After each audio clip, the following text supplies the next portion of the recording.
Imagine living inside a city that has no postal address, no connection to the power grid, no municipal water supply, no sewage system attached to any land, no hospital within 500 miles, no grocery delivery, no external banking, no internet backbone, and no ability to call for help. And now imagine that city is moving at 31 miles per hour through the middle of the ocean, carrying 5,000 human beings who must eat 3 meals a day, sleep in rotating shifts, perform technically demanding labor for 12 hours at a stretch, stay psychologically stable, and keep every critical system running simultaneously, or people begin to die, not in the abstract military sense, but in the immediate infrastructure sense, the way a city dies when its water plant fails or its hospital loses power. And the question that should already be forming in your mind is not about the weapons aboard, not about the aircraft on the deck, but about something far more foundational. How does a structure housing the population of a small town sustain every dimension of human civilization in complete isolation from the modern world, indefinitely, without collapsing? That question is the entire architecture of what follows, because the answer is not a single system. It is a layered, interdependent, constraint-engineered infrastructure built on the assumption that no help is coming, that no resupply is guaranteed, and that every failure has to be solved from inside or not solved at all. And when you begin to map that infrastructure against the infrastructure of a real city, the comparison does not just hold, it reveals something most people never consider, which is that the carrier did not borrow from the city. The carrier solved the same problems the city solved, but under conditions so extreme that the solutions had to be compressed, redundant, and self-healing in ways no city on land has ever needed to be. Start with the most basic constraint, food, because without it everything else is theoretical, and on a Nimitz-class carrier, the daily feeding operation processes roughly 18,000 meals every single day, which means the carrier's kitchen infrastructure, referred to as the galley, is not a cafeteria serving a workforce. It is a continuous industrial food production system operating in multiple shifts around the clock, and it is running inside a steel hull that is subject to pitch, roll, and vibration, which means every piece of equipment is anchored, every process is standardized, and every variable that a land-based kitchen takes for granted, level floors, stable utilities, predictable supply chains, is either engineered out or compensated for by procedure. And if you lived here, the meal in front of you would have traveled through a supply chain that begins weeks before you eat it. They are calculated by logistics officers who are essentially city provisioners planning for a population without the ability to reorder mid-week, because resupply at sea is not a scheduled event. It is a complex naval operation called UNREP, underway replenishment, that requires 2 ships traveling in parallel at matched speeds, with cables and highlines strung between them, transferring pallets of food, fuel, and equipment over open water while both vessels continue moving. And if that operation fails, if weather makes it impossible, if the supply vessel is delayed, the carrier's internal stores are the only buffer between 5,000 people and a genuine food shortage, which means the storage systems below the flight deck include refrigerated compartments, dry storage, and controlled atmosphere food preservation rooms operating at the scale of a regional distribution warehouse. And if those refrigeration systems lose power, even for hours, the degradation cascade begins, which is why the carrier's electrical grid, the system underneath the food system, is designed with the kind of redundancy that civilian cities have never needed to build. Here is what most people never consider. The electrical infrastructure of a carrier is not one grid. It is multiple independent ring bus systems that can be isolated, reconfigured, and rerouted while the ship is operating, so that a fault in one section does not cascade into a blackout.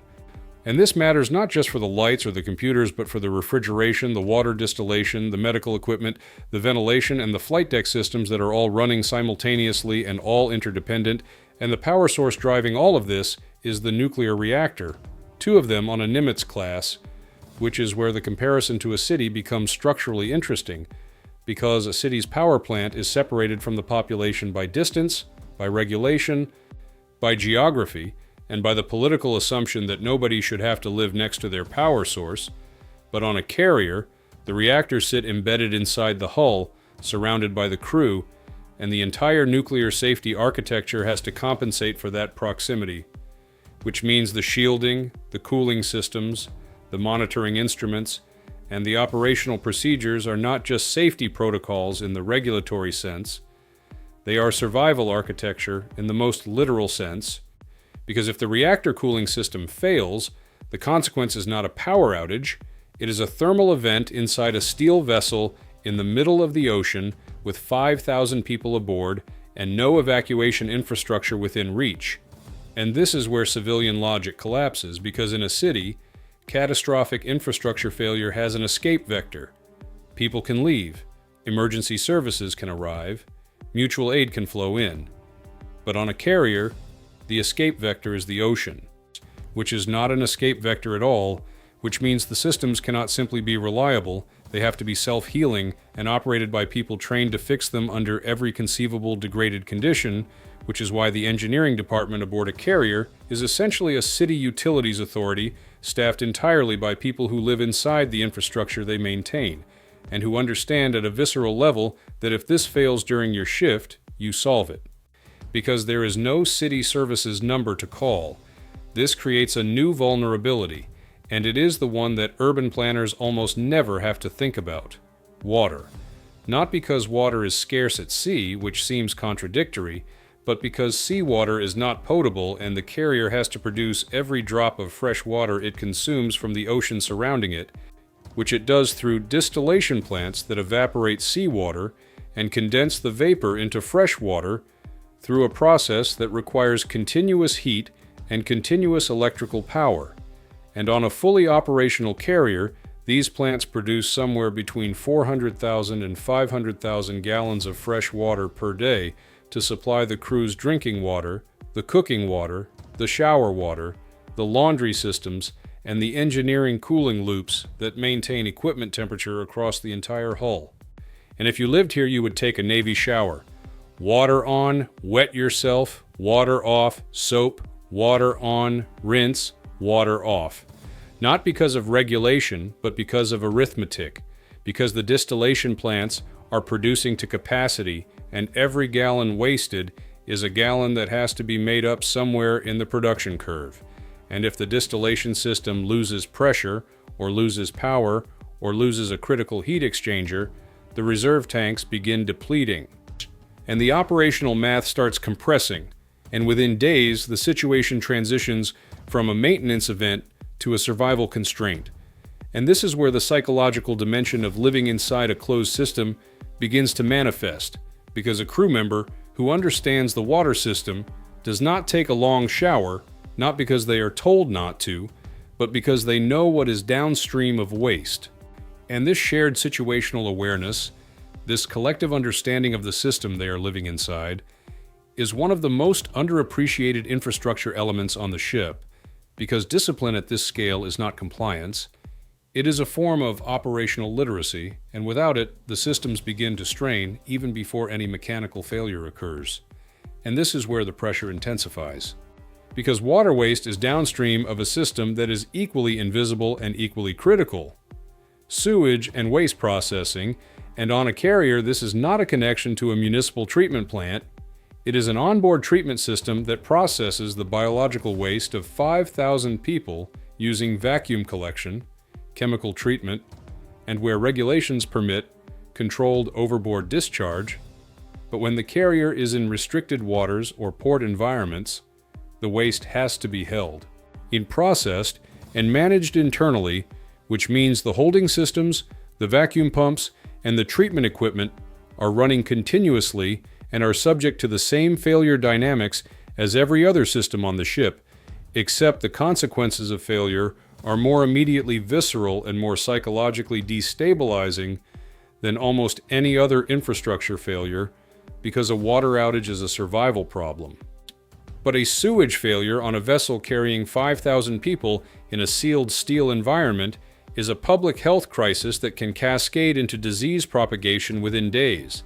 And naval engineers designing the waste systems were not designing for normal operational load. They were designing for maximum sustained operational load under worst-case maintenance conditions, which means the redundancy margins are built to a standard that most city infrastructure departments have never been required to meet. And when you stand that comparison up, when you ask why a city's water or sewage infrastructure is not designed to the same standard of internal self-sufficiency, the answer is geography. Cities can call for help, cities have neighbors, cities exist inside a network of mutual support. And the carrier cannot and has never been able to, and every system aboard reflects that fundamental isolation in its design philosophy.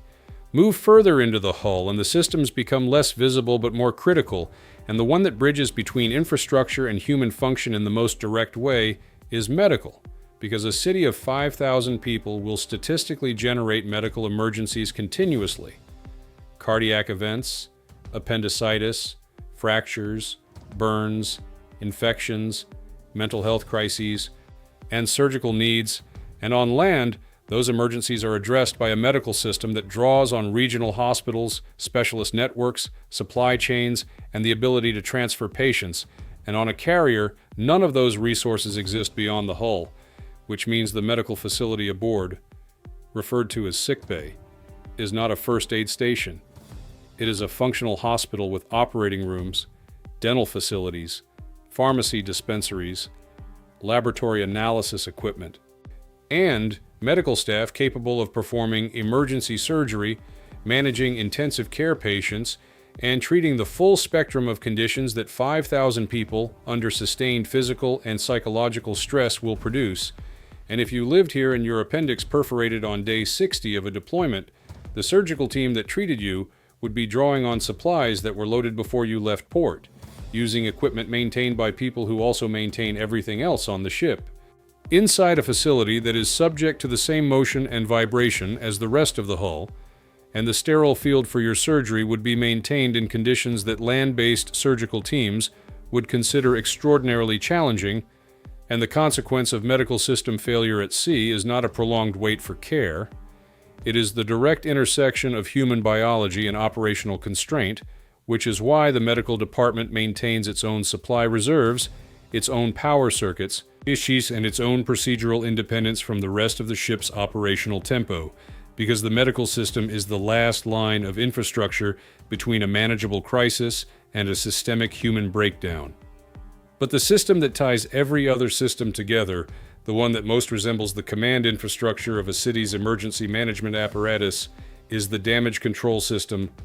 And this is the architecture that most directly answers the question of how a closed city survives catastrophic internal failure. Because damage control on a carrier is not a response team. It is a ship-wide cultural and mechanical framework in which every crew member is trained to be a first responder. Every compartment is designed to be isolatable. Every system is mapped with redundant bypass routes. And the entire crew rotates through damage control drills continuously throughout deployment, so that when flooding begins, when fire breaks out, when a pipe ruptures, when structural damage occurs, the response is not a call to emergency services. It is an immediate, distributed, crew-executed reaction, drawing on training, equipment pre-positioned throughout the hull, and a communication system that maintains operational clarity, even when portions of the ship are compromised. And this is where the comparison to a city becomes most philosophically interesting, because a city assumes that its damage control, its fire departments, its emergency services, its utilities repair crews, exists outside the population it serves, separate from daily civilian life,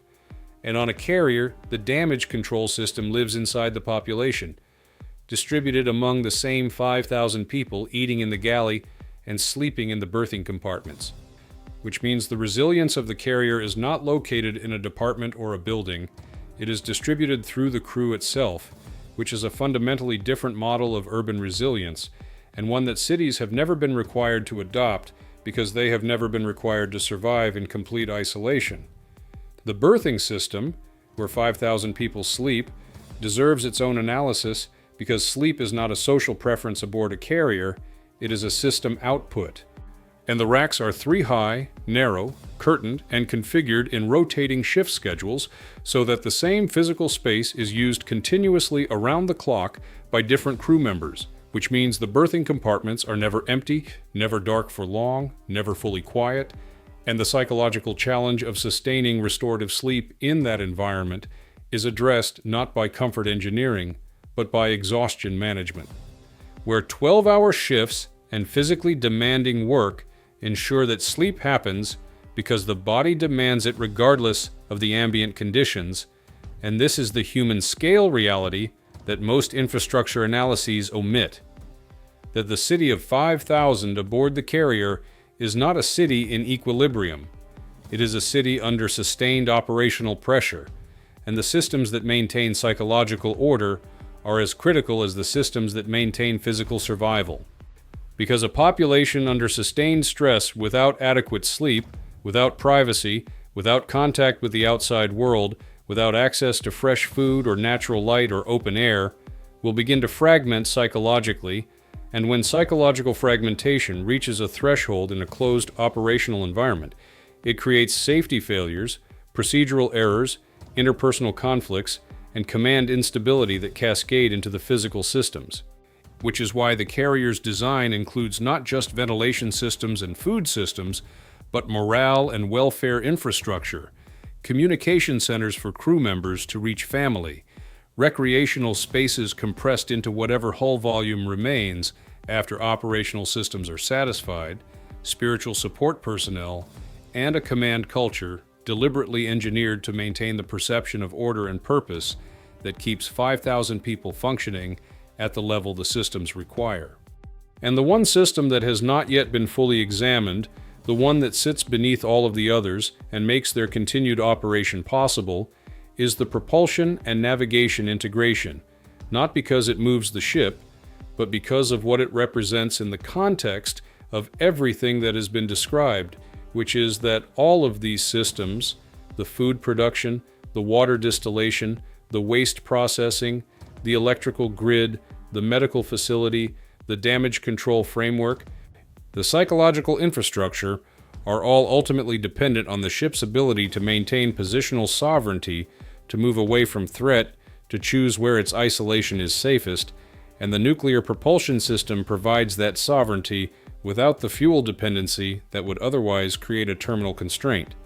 because a conventionally powered carrier requires fuel, and fuel requires resupply, and resupply requires proximity to friendly logistics.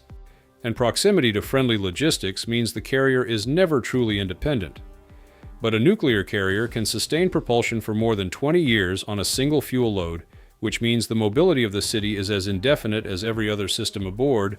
and the question that remains unanswered, the one that this entire system ultimately points toward, is not about the technology of the reactor, or the performance of the aircraft or the range of the weapons, but about command. How does a self-contained, isolated mobile civilization make decisions under incomplete information, under communication blackout, under adversarial conditions, with no external authority reachable and no precedent library adequate to the situation? And what happens to the human architecture of command when the city it governs has been entirely alone for longer than anyone designed it to be?